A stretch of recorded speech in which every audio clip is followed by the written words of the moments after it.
Hello everyone, welcome to vision study hub. और आज हम लोग वीकली करंट अफेयर की सीरीज़ में जो दूसरा सेशन है उसमें हम जून 8 से जून 13 के बीच की करंट अफेयर को डिस्कस करने वाले हैं। तो आइए डिस्कस करते हैं। हमारा पहला टॉपिक है वो है गैरिसन। गैरिसन क्या है?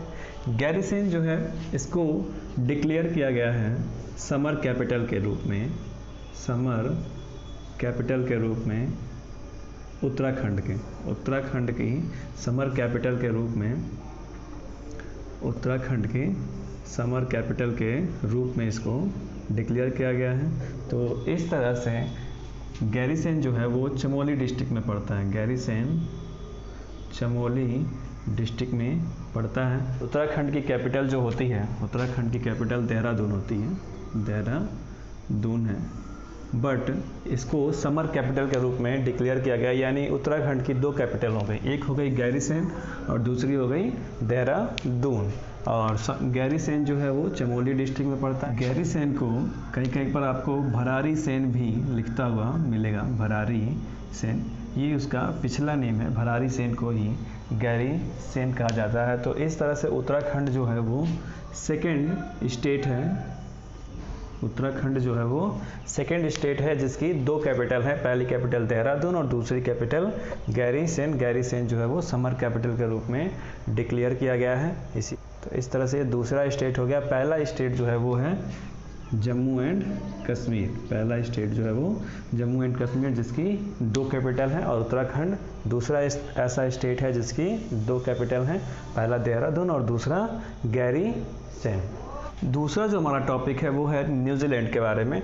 New Zealand declared as corona virus free. New Zealand ने अपने आप को कोरोना वायरस से मुक्त देश घोषित किया है, क्योंकि जब उसके लास्ट पेशेंट की रिकवरी हो गई तो उसके पहले के 17 दिनों में कोई नया केस वहाँ पे नहीं आया। ठीक है, 17 डेज में कोई नया केस, 17 डेज में कोई न्यू केस नहीं आया, कोई न्यू केस नहीं आया, नो न्यू केसेस। तो जब न्यू केसेस नहीं वहाँ पे मिले तब इसलिए न्यूजीलैंड ने अपने आप को कोरोना वायरस से मुक्त देश घोषित किया। तो पहला ऐसा देश न्यूजीलैंड जिसने अपने आप को कोरोना वायरस से मुक्त देश घोषित किया है। तीसरा हम लोग का जो टॉपिक है वो है अर्पित। अर्पित जो क्या है? अर्पित एक पॉड है, अर्पित एक पॉड है जो कि इंडियन एयरफोर्स द्वारा लॉन्च किया गया है, इंडियन एयरफोर्स द्वारा लॉन्च किया गया है। और इसका फुल फॉर्म है airborne rescue pod for isolated transportation. Airborne rescue pod for isolated transportation. इसकी मीनिंग है कि उन एरियाज़ में जहाँ पर मेडिकल सुविधाएं नहीं पहुँचाई जा सकती उसका पता लगाने के लिए ये पॉड जो है वो लॉन्च किया गया है। और ये पॉड जो है हमारे मेड इन इंडिया प्रोजेक्ट के तहत लॉन्च किया गया है, जिसकी मीनिंग है आत्मनिर्भर भारत। हमारे prime minister Modi ji made in India project जो लॉन्च किया जिसकी मीनिंग है आत्मनिर्भर भारत, उसी के तहत ये अर्पित पॉड जो है वो लॉन्च किया गया है, ताकि जहाँ पे मेडिकल सुविधाएं नहीं पहुँच पाती वहाँ पता लगाया जा सके और वहाँ पे मेडिकल सुविधाएं पहुँचाई जा सकें। फोर्थ जो न्यूज़ है वो रिलेट करती है ग्लोबल इकोनॉमी से, यानी ग्लोबल इकोनॉमी के बारे में है। वर्ल्ड बैंक जो है ग्लोबल इकोनॉमी के बारे में रिपोर्ट देता है। तो वर्ल्ड बैंक ने रिपोर्ट दिया कि ग्लोबल इकोनॉमी जो है वर्ल्ड वॉर 2 के बाद से पहली बार ऐसा हुआ है कि ग्लोबल इकोनॉमी में गिरावट देखी गई है। पहली बार ऐसा हुआ है वर्ल्ड वॉर 2 के बाद से कि ग्लोबल इकोनॉमी में इतनी भारी गिरावट देखी गई है। और ये गिरावट जो है आप सभी जानते हैं किस वजह से आई है, कोविड-19 पेंडेमिक की वजह से गिरावट आई है। तो शटडाउन होने से पहले इसकी गिरावट को ऑब्जर्व किया गया तो वो था 5.2% गिरावट देखी गई थी ग्लोबल इकोनॉमी। तो ये होप है कि शटडाउन ओपन होने के बाद, शटडाउन खत्म होने के बाद जब शटडाउन खुल जाएगा तब हो सकता है कि इस गिरावट को भरपाई की जा सके। तो ये ग्लोबल इकोनॉमी के बारे में एक रिपोर्ट है जो वर्ल्ड बैंक ने जारी किया है कि वर्ल्ड वॉर 2 के बाद से पहली बार ऐसी कंडीशन आई है कि वहाँ पे 5.2% की भारी गिरावट देखी गई है। पांचवी जो न्यूज़ है वो है रेमन मैग्सेसे अवार्ड 2020 के बारे में। तो ये अवार्ड जो है 2020 का ये कैंसिल हो गया है। रेमन मैग्सेसे अवार्ड 2020 इस साल का कैंसिल हो गया, यानी 2020 का ये अवार्ड इस साल कैंसिल हो गया है, नहीं दिया जाएगा। नहीं दिया जाएगा, क्यों नहीं दिया जाएगा? क्योंकि उसका रीज़न है, आप सब लोग जानते हैं, कोविड-19 पेंडेमिक की वजह से। कोविड-19 पेंडेमिक की वजह से ये कैंसिल हो गया है। अब बात करते हैं रेमन मैग्सेसे अवार्ड क्या है। रेमन मैग्सेसे अवार्ड जो है वो एशिया के लिए नोबेल प्राइज़ के इक्वल है। एशिया के लिए नोबेल प्राइज़ के इक्वल है, एशिया का नोबेल प्राइज़ आप कह सकते हैं। तो ये एशियन, किसी भी एशियन को उसके पर्टिकुलर फील्ड में बेहतरीन काम करने के लिए दिया जाता है रेमन मैग्सेसे अवार्ड 2020। तो इस साल ये कैंसिल हो गया है कोविड-19 की वजह से, और ये एशिया का नोबेल प्राइज़ इसको कहते हैं, क्योंकि नोबेल प्राइज़ के ही इक्वल है। बात करते हैं नोबेल प्राइज़ की, तो नोबेल प्राइज़ जो है 6 फील्ड में दिया जाता है, 6 फील्ड्स में दिया जाता है। फील्ड जो है वो है, पहला है फिजिक्स, दूसरा केमिस्ट्री, तीसरा मेडिकल, चौथा जो है वो लिटरेचर, पांचवा इकोनॉमिकल, ये 5 फील्ड हो गई, और छठवां जो है वो पीस प्राइज़ दिया जाता है, नोबेल पीस प्राइज़। तो नोबेल पीस प्राइज़ जो है वो नॉर्वे कंट्री के द्वारा दिया जाता है। बाकी के जो 5 हैं वो स्वीडन में स्टॉकहोम के द्वारा दिया जाता है। स्टॉकहोम जो है स्वीडन की कैपिटल है, तो स्वीडन के द्वारा दिया जाता है। तो ये 6 फील्ड है, इन 6 फील्ड में नोबेल प्राइज़ दिया जाता है। तो हमारा एशिया का नोबेल प्राइज़ जो है वो रेमन मैग्सेसे अवार्ड है, जो कि इस साल कैंसिल हो गया है कोविड-19 की वजह से। बात करते हैं कोरोना वायरस फ्री कंट्रीज़ के बारे में। कोरोना वायरस फ्री कंट्रीज़ के बारे में, तो टोटल 9 कंट्रीज़ हैं, 9 देश हैं, 9 देशों जिन्होंने अपने आप को फ्री कंट्रीज़ डिक्लेयर किया है कोरोना वायरस से। तो पहले नंबर पे जो है वो है न्यूजीलैंड, सेकंड पे फिजी, थर्ड पे तंजानिया, फोर्थ पे मोंटेनेग्रो, फिफ्थ पे वेटिकन।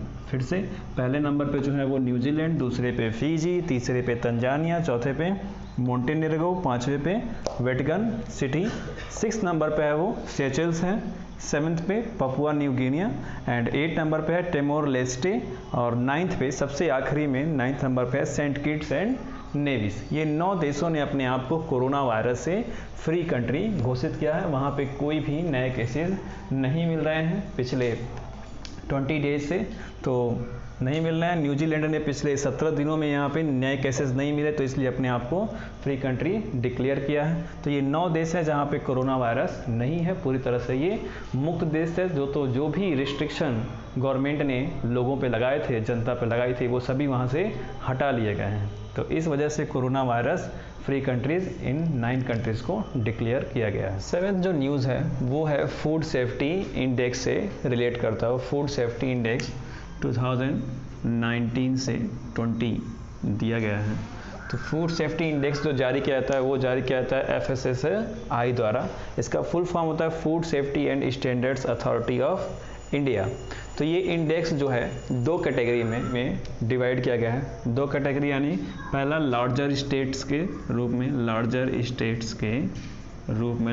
स्टेट्स की कैटेगरी में कौन कौन से स्टेट्स जो हैं टॉप 3 में आते हैं। तो पहले पे आता है तमिलनाडु, सेकंड पे गुजरात, और थर्ड पे महाराष्ट्र।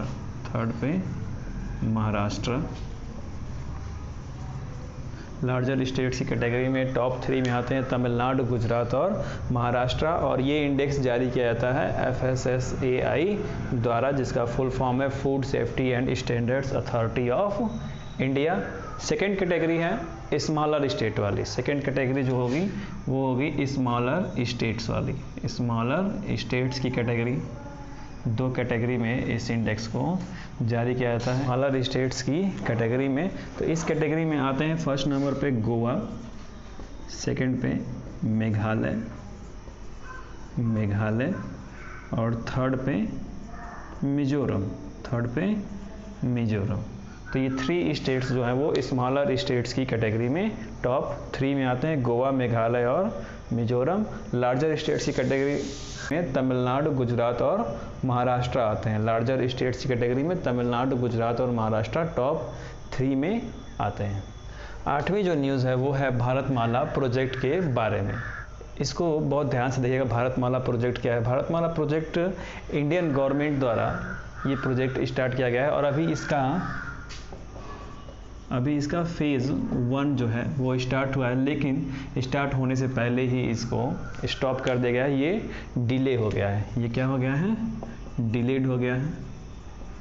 पहले ये 2020 और 21 में ही कंप्लीट हो जाना था, बट डिले होने की वजह से अब ये 2025 से 26 के बीच में कंप्लीट होगा। अब यहाँ से क्या हो गया? ये डिले हो गया। ये क्या हो गया? डिले हो गया। तो अब ये 2025 से 26 में कंप्लीट होगा। अब बात करते हैं भारतमाला प्रोजेक्ट है क्या? भारतमाला प्रोजेक्ट है क्या? ये तो हो गया कि वो डिले हो गया, लेकिन ये प्रोजेक्ट है क्या? ये प्रोजेक्ट जो है वो 246 रोड्स यानी हाईवे रोड्स को एक साथ कनेक्टेड करने के लिए है, जिसकी डिस्टेंस है 10,100 किलोमीटर। जिसकी डिस्टेंस है 10,100 किलोमीटर और इसका टोटल बजट है, इसका बजट है 2.38 लाख करोड़।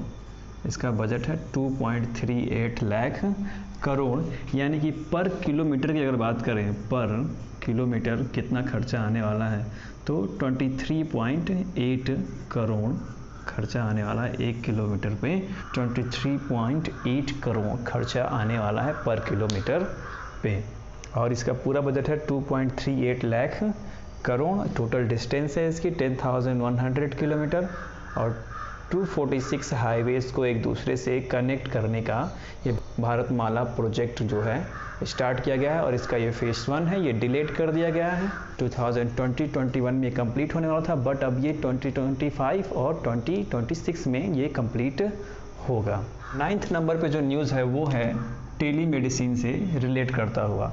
टेलीमेडिसिन को हेल्थ इंश्योरेंस ने परमिट दे दिया है। गवर्नमेंट के हेल्थ इंश्योरेंस ने परमिट दे दिया है कि ये भी हेल्थ इंश्योरेंस पॉलिसी के अंतर्गत आता है। ये भी हेल्थ इंश्योरेंस पॉलिसी के अंतर्गत आएगा टेलीमेडिसिन। अब टेलीमेडिसिन है क्या? टेलीमेडिसिन जो है वो डायरेक्ट कंसल्टेंस ना करके वर्चुअल फॉर्म में, यानी कि बाई फोन हम कनेक्ट करते हैं डॉक्टर से और उससे अपना ट्रीटमेंट कराते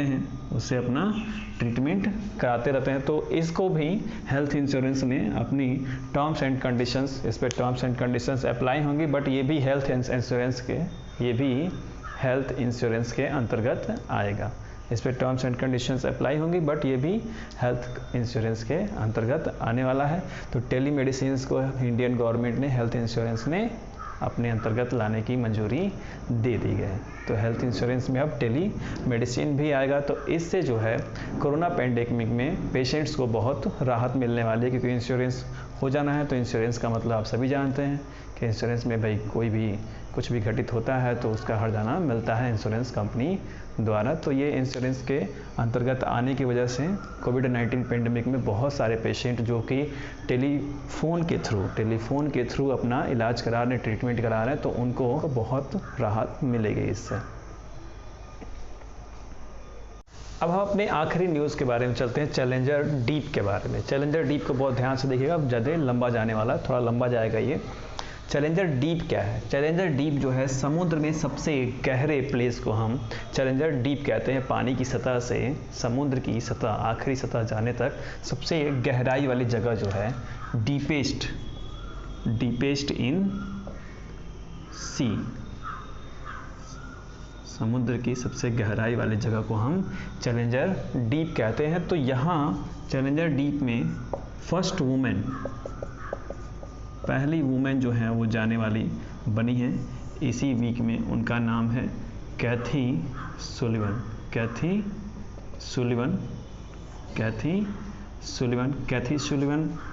फर्स्ट वुमेन भी हैं स्पेस में भी जाने वाली पहली वुमेन है कैथी सुलिवन एक अमेरिकी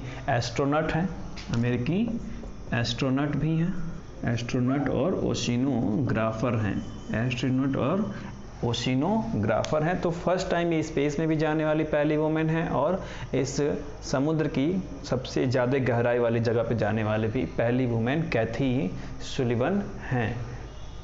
अब बात करते हैं चैलेंजर डीप के बारे में। चैलेंजर डीप है कहाँ? चैलेंजर डीप जो है वो पैसिफिक ओशियन में मारियाना ट्रेंच है, बहुत ही रहस्यमय जगह है मारियाना ट्रेंच। तो पैसिफिक ओशियन में मारियाना ट्रेंच के साउथ में चैलेंजर डीप है। चैलेंजर डीप जो है वो डीपेस्ट पॉइंट होता है सी में, समुद्र में डीपेस्ट पॉइंट होता है। इसकी खोज जो थी, डिस्कवरी, इसकी खोज यूरोपियन ओशिनोग्राफर HMS चैलेंजर ने की थी। यूरोपियन ओशिनोग्राफर HMS चैलेंजर ने की थी अपने रिसर्च के दौरान। वो रिसर्च चला था 1872 से 1876 तक। तो उसी रिसर्च के दौरान उन्होंने चैलेंजर डीप की खोज की थी। इसकी गहराई जो है वो 7 मील है, समुद्र के पानी की सतह से 7 मील है, यानी 35,000 फीट। 35,000 फीट है इसकी गहराई। चैलेंजर डीप की गहराई 35,000 फीट है। ये बात याद रखिएगा, ये पॉइंट इनमें से क्वेश्चन पूछा जाता है। 35,000 फीट इसकी डिस्टेंस है, इसकी गहराई है 7 मील। 7 मील में पूछेगा तो 7 मील कह सकते हैं, फीट में पूछेगा तो कन्वर्ट कर देंगे तो 35,000 फीट इसकी गहराई है। चैलेंजर डीप की गहराई। इसकी डिस्कवरर थे HMS चैलेंजर, यूरोपियन ओशिनोग्राफर। इन्होंने अपने रिसर्च के दौरान इसकी डिस्कवरी की थी। अब बात करते हैं कैथी सुलिवन की, जो कि पहली महिला है, पहली अमेरिकन महिला है चैलेंजर डीप में जाने वाली। तो कैथी सुलिवन ने 1984 में स्पेस वॉक किया था। 1984 में स्पेस वॉक किया था और ऐसा करने वाली वो पहली अमेरिकन वुमेन थी। और उन्होंने अब डीपेस्ट पॉइंट इन सी, यानी कि समुद्र के सबसे गहरे पॉइंट पर जा करके रिकॉर्ड बनाया है पहली महिला का। तो जिस सबमरीन से वो गई हैं उसका नाम, जिस सबमरीन से वो गई थी उसका नाम था लिमिटिंग फैक्टर। ये बात याद रखिएगा, ये क्वेश्चन पूछ सकता है। ऐसे पॉइंट्स हैं जहाँ से ये क्वेश्चन पूछा जा सकता है। लिमिटिंग फैक्टर, जिस सबमरीन से वो गई थी उसका नाम था लिमिटिंग फैक्टर।